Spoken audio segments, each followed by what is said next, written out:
Europe 1 Soir.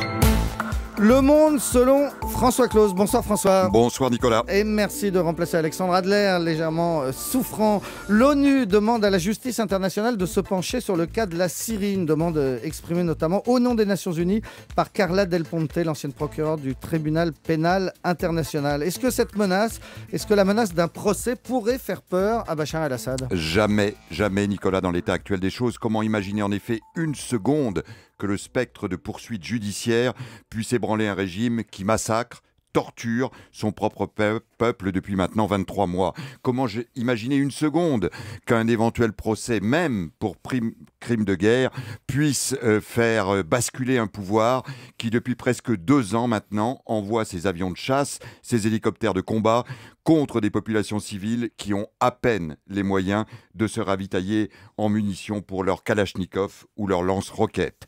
Un régime qui justifie avec le même cynisme depuis maintenant presque 2 ans les massacres en cours en nous sortant l'argument de la légitime défense face à ces hordes de terroristes qui seraient venus d'ailleurs. Ce que Bachar el-Assad a lui-même d'ailleurs réaffirmé aujourd'hui dans un quotidien libanais. Non, Nicolas, la justice internationale ne peut absolument rien tant que l'ombre de la Russie planera sur Damas. La Russie qui défend là en Syrie son dernier allié dans la poudrière proche-orientale, qui défend sa dernière base militaire en Méditerranée, qui redoute la contagion djihadiste à ses portes tchétchènes, la Russie de Poutine qui n'a toujours pas digéré son propre veto à l'ONU sur la question libyenne et qui a vu impuissante les avions américains et français s'emparer d'un empire pétrolier. Alors oui Nicolas, il y a ces centaines de photos de gamins torturés, ces milliers de vidéos de populations civiles massacrées, ces dizaines de milliers de témoignages recueillis par les journalistes entrés clandestinement, par les propres enquêteurs de l'ONU,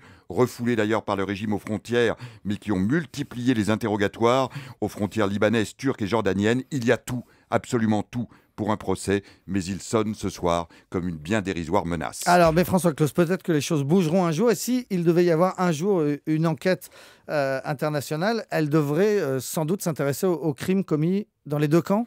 Oui, et plus le temps passe malheureusement, et plus le régime de Bachar, avec cynisme, finira par avoir raison. Car plus le temps passe et plus la légitime révolte du peuple contre un régime despotique se transforme en autre chose. Et nous, journalistes, sur place, nous avons vu ces combattants venus d'ailleurs, de Libye, d'Afghanistan, du Pakistan, parfois de Tchétchénie, infiltrer la révolution pour mener sur les terres syriennes un autre combat, celui du djihad. Il y a eu ces attentats suicides à Alep, à Damas, contre des populations civiles sur lesquelles plane l'ombre d'Al-Qaïda.